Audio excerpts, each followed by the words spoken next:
창세기 말씀 노년의 침상에서 라헬의 자녀들을 축복하며 노년의 침상에서 라헬의 자녀들을 축복하며라는 제목을 가지고 하나님의 말씀 증거하도록 하겠습니다. 녹화되고 있나요? 네.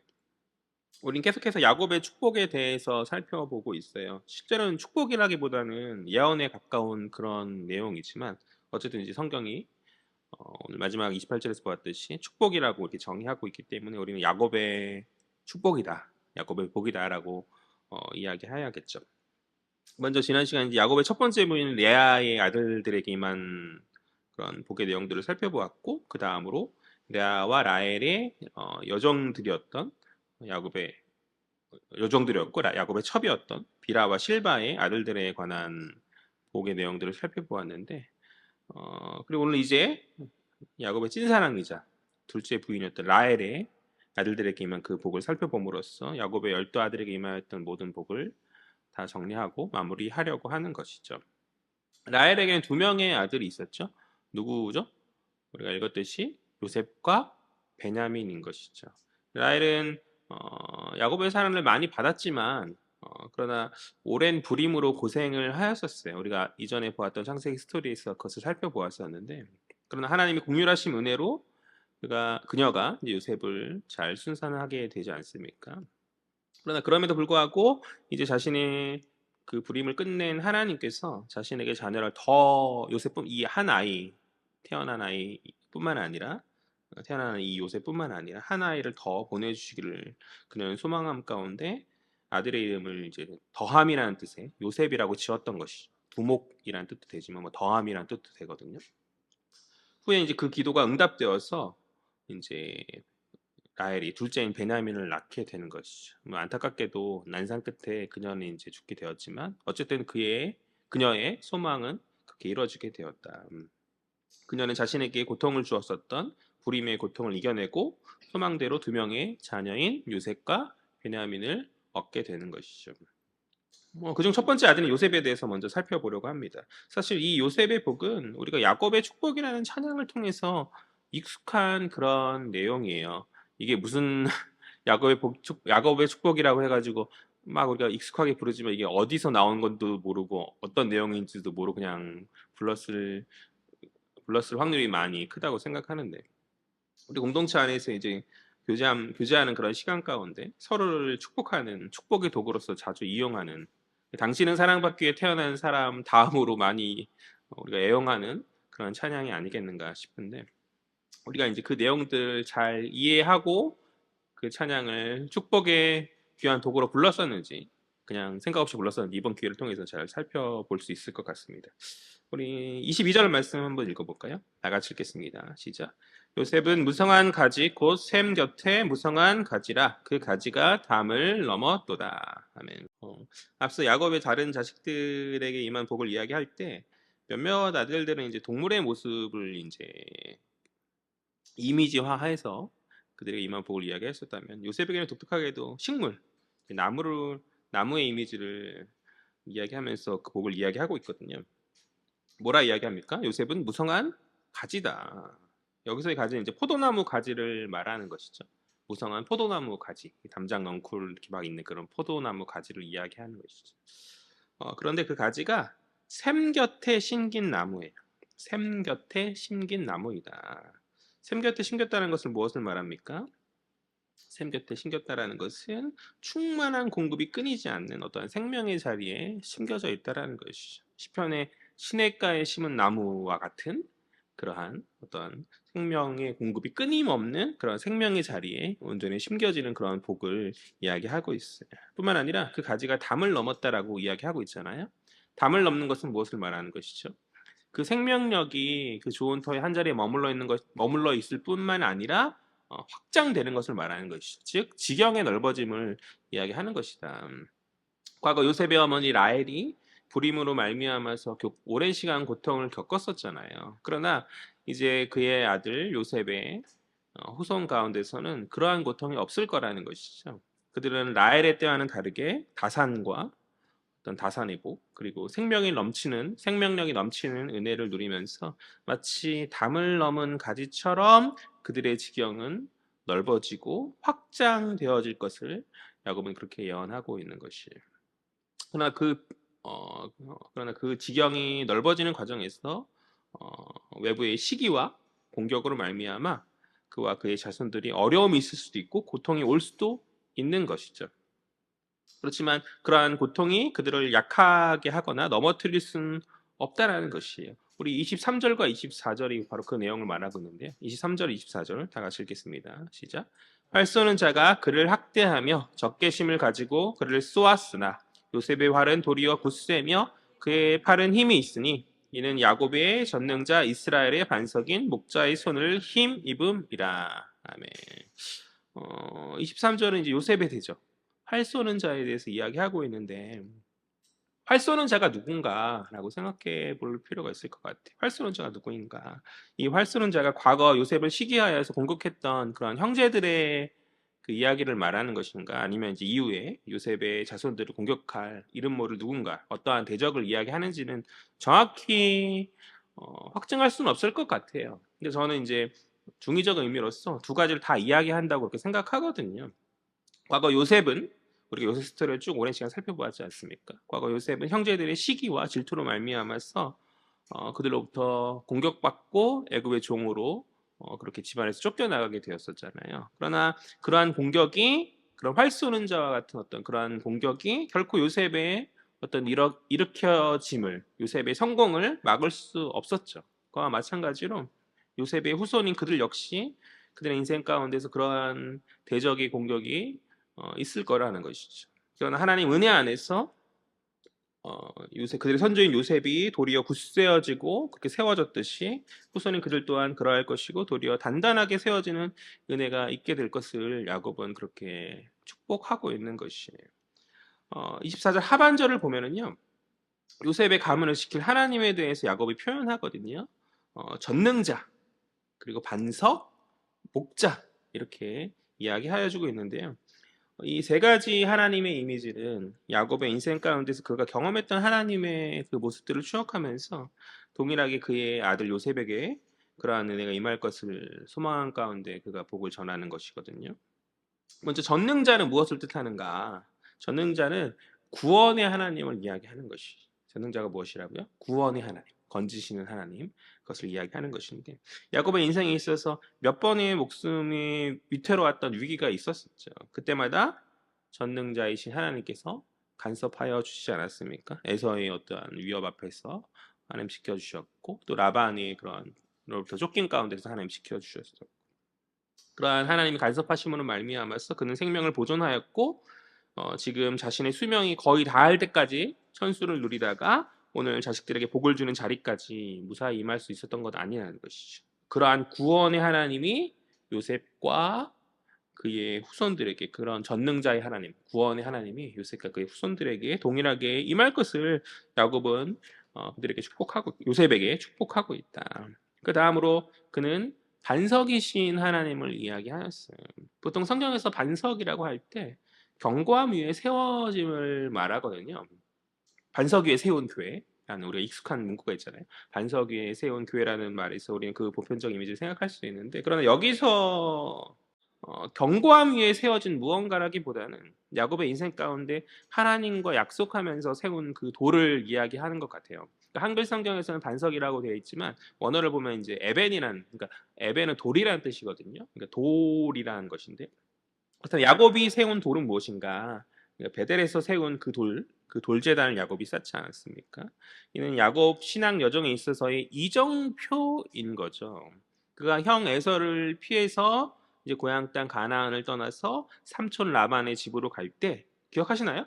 삼촌 라반의 집으로 이제 떠날 때 언제 다시 고향으로 돌아올지 기약이 없던 그런 상황 가운데서 그가 무사히 다시 이 가나안 땅으로 돌아오게 된다면 하나님께 예배하면서 서원하죠. 뭘 서원해요? 11조를 드리겠다라고 그렇게 서원하지 않습니까? 그것은 그의 신앙이었고 그가 자신의 신실함을 지키기 위한 하나님 앞에서의 일종의 다짐이었던 것이죠. 그러나 도리어 그 약속이 그의 어떠한 인생의 위기 안에서 그의 이정표가 되어서 그러니까 갈 바를 옳게 보게 했고 그를 지켰었다. 마치 우리가 주인을 지킨다라고 말하지만 실상 한 주간 세상 가운데 갈 바를 알지 못해서 갈 바를 제대로 알지 못해서 갈피를 잃다가 이 주일 예배 우리가 예배드림으로 말미암아서 우리가 다시 우리의 신앙의 길을 회복하듯이 내가 주일을 지키는 것이 아니라 실상 주일이 나의 신앙 이정표가 되어서 나를 지켜주지 않냐는 것이죠. 그와 같이 야곱에 있어서 베델의 이 돌은 그의 신앙의 이정표이자 그를 도리어 지키는 복이었었다. 그러한 은혜의 경험들, 그러한 복의 이정표의 세워짐이 이제 자신이 경험했던 그러한 신앙적 어떠한 그러한 고백들이 요셉과 요셉의 후손에게도 임하여지기를 그는 소망하고 있다라는 것이죠. 세 번째, 마지막 세 번째는 목자이신 하나님이에요. 목자이신 하나님은 무엇을 말할까요? 목자는 양을 지키고 인도하는 자 아니겠어요?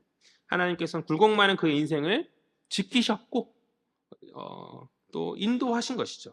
그러니까 오늘 이렇게 자녀들을 축복하면서 설 수 있는 것이 바로 하나님 인도하심과 지키심의 은혜 아니겠어요? 비록 수명의 지금 거의 끝이 와서 육신은 쇠해지고 어두워졌지만 마지막 순간까지 그의 영적인 시야는 흐려지지 아니하였고 족장으로서 축복의 은혜를 오늘 이 시간 자녀들에게 나누면서 나아가고 있는, 그러니까 그의 육신뿐만이 아니라 그의 어떤 영적인 부분들까지 하나님 지키고 보호하심의 은혜가 야곱에게 있었던 것이죠. 그러한 인도하시는 하나님, 그러한 지키시는 하나님의 은혜가 동일하게 그가 사랑하는 자녀인 요셉에게도 또 요셉과 그의 후손들에게도 임할 것을 그는 소망하면서 요셉을 축복하고 있다.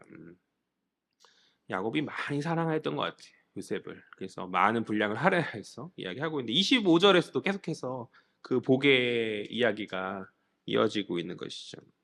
그러니까 22절부터 시작됐던 요셉의 복이 26절까지 굉장히 무려 5절이나 많은 분량을 차지해서 이야기하고 있는데요. 요셉과 유다에게만 이런 많은 분량이 이야기되고 있죠. 요셉을 얼마나 사랑했었는지를 살필 수 있는 대목이 아니겠는가. 아무튼 우리 살펴보죠. 25절과 26절 다 같이 읽겠습니다. 시작. 내 아버지 하나님께로 말미암나니 그가 너를 도우실 것이요 전능자로 말미암나니 그가 내게 복을 주실 것이라. 위로 하늘의 복과 아래로 깊은 샘의 복과 젖먹이는 복과 태의 복이로다. 내 아버지의 축복이 내 선조의 축복보다 나아서 영원한 산이 한없임 같이 이 축복이 요셉의 머리로 돌아오며 그 형제 중 뛰어난 자의 정수리로 돌아오리로다. 아멘. 25절을 보면요, 복이라는 단어, 하반절을 좀 보면 복이라는 단어가 무려 5번이나 이제 반복돼서 이야기하고 있거든요. 제가 늘 이야기하지만 이게 뭔가 한 단어나 한 문제 계속 반복된다는 것은 강조를 말한다. 그리고 그게 메시지다라고 이야기하잖아요. 그러니까 복인 거죠. 복 하고 있는 것이죠. 12 아들에게 이야기하는 야곱의 축복이 사실 앞서 살펴봤던 다른 아들들, 요셉을 제외한 다른 11아들이죠. 10명의 아들이죠. 아직 그냥 만났으니까. 11아들에게 이야기했던 그런 복의 내용들이 사실 복이라기보다는 예언에 더 적합하지 않는가라고 제가 그렇게 이야기하였었잖아요. 그런데 요셉에게 있어서만은 그렇지 않은 것 같아요. 야곱의 축복이라는 이 정의에 적합하게 복다운 내용들이 굉장히 많이 들어가 있지 않습니까? 복복복복복 얘기하잖아요. 요셉에게는. 야곱이 요셉을 많이 사랑함이 그에게 전하는 복에서도 복의 이야기에서 많이 드러남이 아닌가. 목회자도 사람인지라서 과거 이제 제자들을 위해서 기도하고 그러할 때에 아무래도 이제 애정이 많이 가고 하는 제자가 있지 않겠어요? 그러면 이제 다른 제자들을 위해서도 기도하지만 또 애정이 가고 사랑이 마음이 쓰이는 그런 제자들을 위해서는 더 힘써 기도하게 되는 것이죠. 오늘 야곱이 사랑하는 아들 요셉에게 복 많이 주는 이러한 측면이 그래서 이해가 가지 않지는 않아요. 그러니까 이해가 가는 측면이 있는 것 같아요. 물론 이제 너 불공평한 거 아니냐라고 말할 수 있을지 모르겠지만 사람의 마음이 어쩔 수 없는 거잖아요. 뭐 사실 부모는 열 손가락 다 아파야 되지만 그러다 이제 사람이 사람인지라서 물론 제가 이제 자녀를 낳으면 그렇게 해서는 안 되겠지만 어쨌든 그 사람이 마음이 쓰이는 그런 어떤 자식이 있을 수밖에 없다고 생각을 하는데요. 야곱이 이제 요셉의 이야기하기를 전능하신 하나님이 복을 주시는데 하늘의 복과 깊은 샘의 복과 젖먹이는 복과 태의 복 등등등등 이제 그러니까 한마디로 말하면 위아래의 복, 그러니까 좌우에 또 앞뒤 할 것 없이 할 수 있는 모든 복의 내용을 야곱이 이제 요셉에게 이야기하고 있는 그런 장면이 아닌가. 26절을 보면요. 그 복의 많음이 선조들이 받은 것보다 많고 높은 산의 그 높음을 넘는, 그리고 형제들 중에서 뛰어난 그 복을 이제 야곱은 요셉에게 이야기하고 있거든요. 실제 이스라엘의 역사 안에서 요셉의 후손인 에브라임과 므낫세는 이스라엘의 넓은 땅을 차지, 넓은 지경을 차지하는 자들로서 세워지고, 또 에브라임 같은 경우에는 이제 유다가 왕권을 가지지만 에브라임 같은 경우에 이제 북이스라엘의 왕조를 세우는 그런 복을 받게 되거든요. 그러니까 야곱의 예언대로 그들은 형제들 중에 머리에 서는 그러한 복을 받게 되는 것이죠. 이렇게 야곱의 사랑 가운데 전하여준 큰 복이 그와 그의 후손 가운데 온전히 넘치게 되었다라는 것을 우리는 살펴볼 수 있다. 이것을 우리가 적용해 볼 필요가 있을 것 같아요. 무슨 말이 필요하겠어요? 야곱이 요셉에게 전한 이 많은 분량의 많은 축복의 내용들이 이 시간 주를 사모하면서 예배하는 헤아림에 속한 모든 성도들에게 동일하게 임하여지기를 간절히 소망합니다. 아멘. 우리 어떤 지경이 주의 은혜 안에서 담장 넘는 가지와 같이 이렇게 무성한 열매를 맺는, 그런 넓어지고 확장되어지고 무성한 열매를 맺는 그런 복이 임하여지기를 소망합니다. 때로 이제 그 넓은 지경의 은혜들을 받는 과정 가운데서 대적의 공격들이 있고 어려움이 있을 수도 있을 거예요. 불행한 예언이지만 인생 가운데서 임한 갈등과 어려움은 피할 수 없는 확실한 예정이잖아요. 그렇죠? 나는 그런 것이 임하지 않을 거야라고 누가 확신할 수 있겠어요? 아니, 저는 오히려 확신할 수 있어요. 다 임하게 될 거예요. 다 어려움이 있고 다 고난이 임하게 되어줄 줄 믿습니다. 그러나 원수의 적개심 많은 공격 앞에서도 우리는 흔들리지 않고 넘어지지 않으며 도리어 단단함 가운데 온전히 서는 것이죠. 왜 그러합니까? 왜 그러하죠? 주님이 우리와 함께 하시기 때문에. 전능자이신 하나님께서 구원의 손길로 나를 건지시며 그런 환난과 위기 때 나를 건지실 것이고, 또 성령 안에서 나의 어떠한 신실한 하나님 앞에서의 신앙이 주께 온전히 서는 이정표로서 도리어 나를 지킬 것이기 때문에, 또한 목자이신 그분이 나를 인도하시고 나를 지켜주실 것이기에 우리는 원수의 공격과 또 세상의 어떤 미혹 앞에서도 어떤 인생 가운데 고난과 환난 가운데서도 오히려 더욱더 굳세해지고 연단되어진다 말할 수 있는 거죠. 다시 말해서 성숙되어지는 은혜가 우리에게 임하게 되어질 줄 믿습니다. 성숙되어진 은혜를 우리가 누리는 것이죠. 위아래로 좌우로 앞뒤로 주님 우리에게 넘치는 복을 예비하고 계심을 우리는 신뢰함으로 나아가야 하는 줄 믿습니다. 우리는 주님의 자녀이잖아요. 주의 자녀다. 그냥 일양전양한 신분이 아니라 우리는 주님의 자녀이다. 주님의 하늘 기업을 상속받을 상속자이다라는 말이죠. 그러한 큰 복, 하늘의 큰 복이 우리에게 예비되어졌는데 우리가 무엇의 결핍을 느끼며 무엇의 초라함을 경험할 수 있겠냐는 것이죠. 온전히 우리가 믿음 안에 설 때에 우리는 부족할 것이 없을 줄 믿습니다. 아멘. 세상 거 너무 부러워할 필요 없다는 것이죠. 온전한 믿음 가운데, 온전한 신앙 가운데 우리가 서 있으면 조급해하지 마요. 돈 조금 적게 벌고 돈 조금 내가 어떤 그런 성장하는 그런 것이 좀 더 들지라도 조급해하지 말고 하나님 채워주실 것을 믿고 부족함 없는 자족함 가운데 우리는 서야 되지 않겠는가. 간절히 바라기는 우리 헤아림에 속한 모든 성도들이 그러한 믿음 안에서 우리의 신앙 여정을 묵묵히 은혜로 누리며, 우리 신앙의 모든 여정들을 묵묵히 은혜로 누리며 나아가는 복된 자녀들이 되어지기를 주의 이름으로 소망합니다. 아유, 빨리 주님 데려가셨으면 좋겠다고, 힘들다고 그렇게 아우성치면서 나아갈 것이 아니라 주님 예비하신 그 하늘 상급을 바라본 가운데 묵묵히 내게 주어진 것들을 기뻐함 가운데 받은 은혜들을 세워보면서 우리의 삶을 누리며 나아가야 하지 않겠는가. 가끔씩 이제 유명 연예인들이, 특별히 이제 예수를 믿는다는 크리스천 연예인들이 어떤 불미스러운 어떤 자살 소식을, 불미스럽다고 표현하면 안 될까요? 어쨌든 안타까운 그들의 그런 소식들을 접할 때 마음이 많이 안타까울 때가 참 많이 있어요. 하루하루가 주님 우리에게 허락하신 기쁨이 되어야 되고, 하루하루가 정말 주님의 은혜를 만끽하는, 누리며 나아가야 되는 그러한 것들이 긍정의 것들이 되어야 할 터인데 우리가 왜 자족하지 못하는가. 우리가 온전한 믿음 안에서 주님 우리에게 예비하신 그것을 바라보지 못함이 아니기 때문인가, 아니지 않겠는가.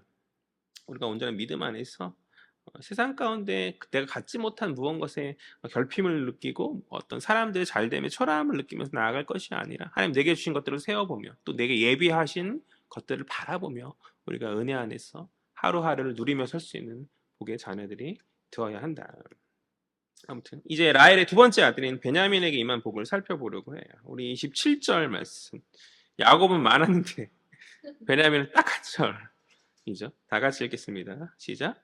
베냐민은 물어뜯는 일이라 아침에는 빼앗은 것을 먹고 저녁에는 움킨 것을 나누리로다. 아멘. 베냐민은 한 절이지만 그래도 베냐민에게 임한 복은 적지 않은 그러한 복이죠. 베냐민을 이미지화한 것이 무엇이죠? 물어뜯는 일이다. 늑대를 이야기하는 것이죠. 이는 베냐민 후손들의 용맹을 이야기하는 것으로 그렇게 보입니다. 요셉 스토리에 있어서 베냐민은 무언가 앞장서 나아가나 그러지 않은 무언가 수동적인 그런 존재이죠. 형제들을 향한 그런 요셉의 시험. 처음 이제 형제들을 애굽에서 만날 때 요셉이 그들을 시험하잖아요. 베냐민을 데려오라는 그런 시험을 하지 않습니까? 그런 시험에 있어서 정작 당사자인 베냐민의 의사는 전혀 반영되지 못한 채 그들의 결정에 휘둘리는 그런 존재였었죠. 뭐 그도 그럴 것이 이제 집안의 나이 어린 막내 아니겠어요, 베냐민이? 나이 많은 형제들 사이에서 그럴 수밖에 없는 위치에 있었기 때문에 뭐 그렇게 되어지면 자연스러운 것이죠. 그러나 후에 이제 이스라엘 역사 안에서 이 베냐민은 대적을 두려워하지 않은 용사들이 많이 배출되는 지파이거든요. 또 사사기를 보면 베냐민이 이제 나머지 11지파와 총 12지파 안에서 나머지 11지파와 맞짱을 뜨는 대범함을 보여요. 이것은 이스라엘 지파 간의 어떤 내전이라는 비극적인 역사이지만 그런 내전 가운데서 심지어 11대 1이니까 당연히 이제 베냐민이 패배할 게 자명할 것 같은데 심지어 초반에는 우세함을 보입니다.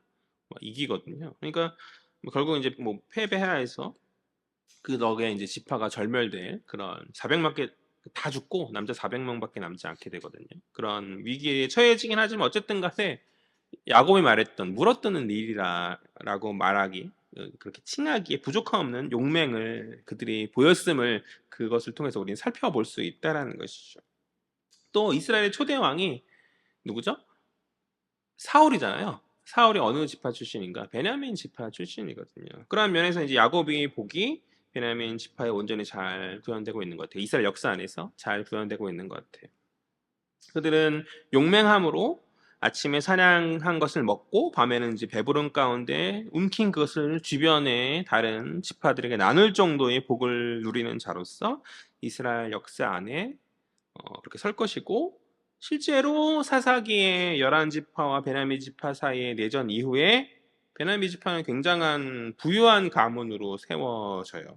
당시 이제 각 지파에게 할당된 땅은 오직 그 지파만이 소유할 수 있었거든요. 여호수아 시대에 가나안 땅을 정복하고 각 지파별로 땅을 분배받았단 말이에요. 그러니까 그 지파는 그렇게 그들에게 배당되어진 그들에게 분배되어진 그 땅 안에서 이제 생활하고 그 다른 지파의 땅들은 그들이 소유할 수 없었었는데 사사기의 그 내전 가운데서 베냐민 지파가 앞서 말했듯이 400명밖에 남지 않고 거의 절멸되다시피 하였다라고 말했잖아요.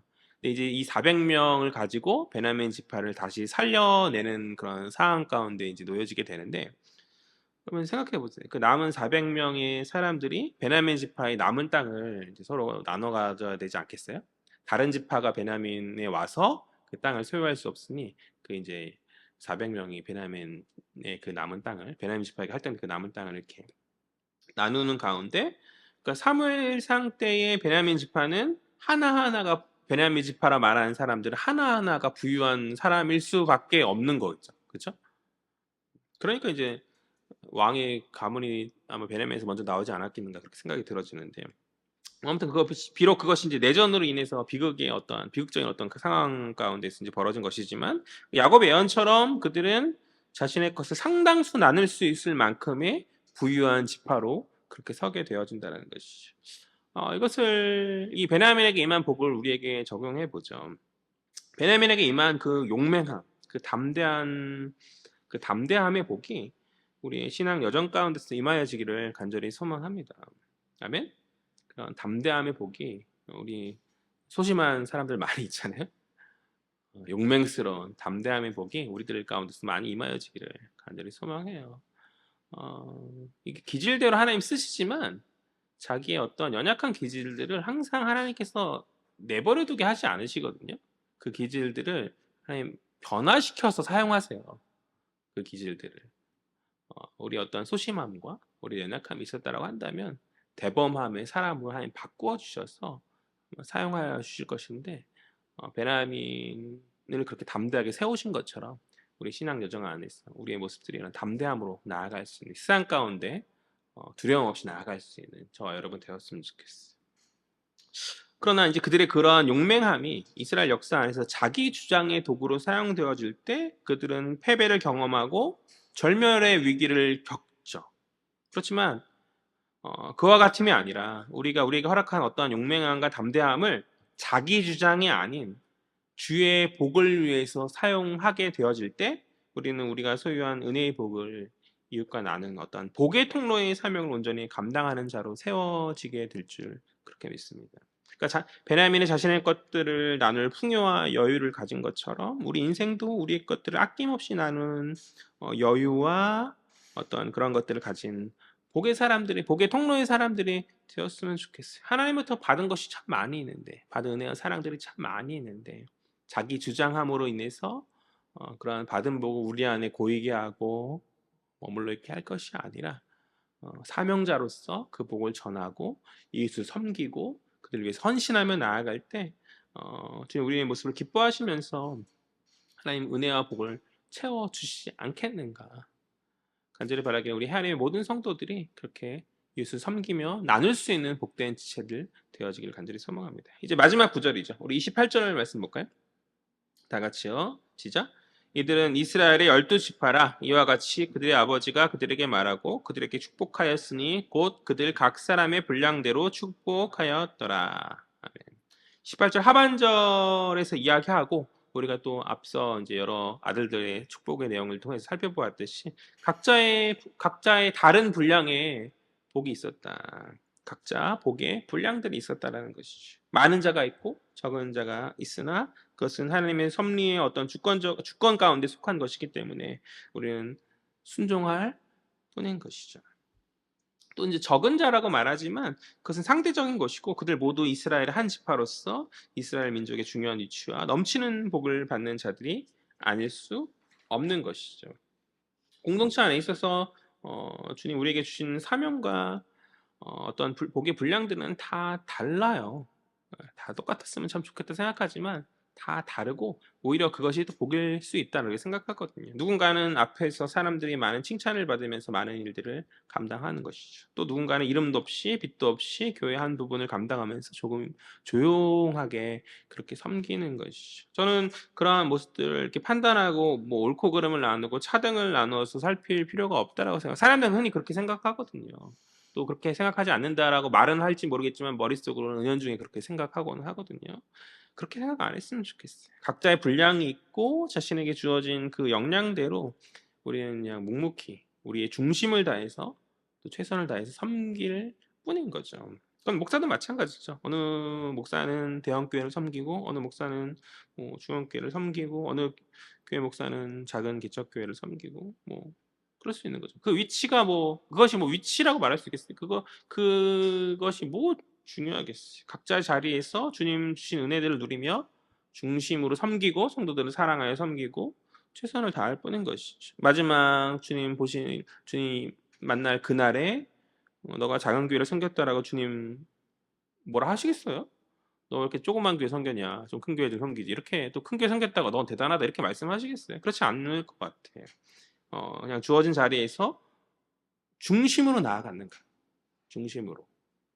사적 이익을 사적 이익을 멀리하고 정말 중심으로 영혼을 사랑함 가운데 나아가는지 아닌지 하나님 그것을 보실 것이라 저는 확신하거든요. 그러니까 각자에게 주어진 은사와 분량은 다르지만 우리 모두는 다 주님의 자녀인 것이. 우리가 중심으로 주의 나라와 주의 의를 위하여서 최선을 다해서 공동체를 섬기면서 나아갈 때 주님 그러한 모습을 어여삐 여기시고 우리에게 복 주실 줄 믿습니다. 왜 나는 가난하고 왜 나는 초라합니까? 아니 위만 보지 말고 아래를 보면 또 나보다 더 부족한 사람들 많이 있거든요. 물론 이제 우리가 이제 항상 머물러 있으면 안 되겠지만 최선을 다해서 이제 더 자신의 어떠한 그런 것들을 높이고 열심으로 성실한 가운데 또 재물도 쌓고 부도 쌓고 그렇게 노력해야겠지만 그런 것을 배제하는 것은 아니거든요. 그러나 어쨌든 간에 나의 모습의 어떤 초라함 안에서 내가 받은 은혜들을 헤아리지 못하는 그런 어리석음이 우리 가운데 있어서는 되겠는가? 중심을 보시는 주님이신 줄 믿고 우리가 중심으로 다른 무엇보다 주를 사랑하는 것, 또 주가 기뻐하시는 그것, 주가 기뻐하시는 것이 이웃을 섬기면서 남을 세워주는 그것이잖아요. 그러한 일들을 감당하며 설 수 있는 우리들 되었으면 좋겠어요. 주님 우리를 교회로 부르셨사오니 특별히 헤아림 교회로 부르셨사오니 저에게 큰 유명한 큰 교회로 부르심이 아니라 사람들 많고 뭔가 교통하기 좋은 뭔가 그런 교회가 아닌 적은 년의 이런 개척의 교회로 부르셔가지고 부르시면 뜻이 있는 것이죠. 이 교회를 섬기면서 이 교회를 성장시키면서 또 그렇게 주님 기뻐하실 그 모습들을 그 과정들을 하나님 보시지 않겠어요. 그런 과정 안에서 또 그 과정 가운데서 우리가 겪는 보람도 있고 은혜들도 또한 있거든요. 이미 다 갖추어진 데서 내가 그냥 숟가락 하나 얻는 것이 아니라 하나님 예비하신 계획을 진행되는 교회에 속한 가운데서 내가 또 하나님으로부터 누리는 은혜들과 하나님 주시는 그런 복들이 많이 있을 줄 믿습니다. 그러한 것들을 바라보면서 주어진 자리에 최선을 다하여서 중심으로 설 때 주님 우리에게 충만한 은혜 가운데 채워 주시지 않겠는가. 그러한 온전한 중심으로 하나님 기뻐하시는 모습으로 설 수 있는 저와 여러분 되었으면 좋겠어요. 말씀을 정리하죠. 간절히 바라기는 우리 하나님의 모든 성도들이 주어진 복의 분량의 다름을 인정해야죠. 인정한 가운데서 주어진 자리에서 중심 잃지 않고 최선으로 나아갔으면 좋겠어요. 그러할 때 마지막 그날 그때 주님으로부터 잘하였다. 착하고 충성된 종아, 내가 작은 일에 충성하였구나라는 어떠한 칭찬의 말을 듣고 주님 예비하신 큰 상급을 누리는 은혜가 우리 가운데 있지 않겠는가. 그런 믿음 안에서 한 걸음 한 걸음 주님 우리에게 허락하신 사명들을 감당하며 인내와 연단의 과정을 잘 이겨나가서 성숙한 신자로, 우리 교회의 목표가 그것이잖아요. 성숙한 신자로 세워줄 수 있는, 온전하게 주님 기뻐하시는 모습을 세워줄 수 있는 저와 여러분 되어지기를 주의 이름으로 간절히 소망합니다. 기도하겠습니다. 사랑과 은혜의 주님 참으로 감사합니다. 주님 저희들을 사랑하여 주셔서 아버지 이 기쁨의 공동체로 불러 모아주시고 우리에게 주신 많은 은사들을 활용할 수 있는 귀한 기회의 터전들을 허락하여 주시니 참으로 감사합니다. 우리가 교회를 세움에 있어서 아버지 하나님 아버지 기쁨으로 감당케 하여 주시옵시고 이웃을 섬기며 그들 위해서 헌신할 수 있는 복의 기쁨의 공동체로 되어질 수 있도록 주님 주장하여 주시옵소서. 하나님께서 우리 교회를 위하여서 계획하신 주의 뜻과 은혜들이 있음을 믿습니다. 아버지 하나하나 이루어가는 과정 안에서 주님을 가까이 하며 중심을 잃지 않고 최선을 다하여서 나아갈 수 있는 하나님 우리에게 주신 은혜들을 하나하나 헤아리며 기쁨 가운데 그것을 누릴 수 있는 복된 인생들 될 수 있도록 주여 붙들어 주시옵소서. 인생의 연약함과 초라함을 바라보면서 고개 숙인 자들이 되어지는 것이 아니라 주여 주의 예비하신 상급을 바라보며 크신 은혜들을 헤아림 가운데에서 온전히 담대함으로 설 수 있는 용맹스러운 주의 자녀들, 주의 군사 될 수 있도록 주님 주장하여 주옵소서. 감사드리며 이 모든 말씀 살아계신 예수 그리스도의 이름으로 기도합니다. 아멘.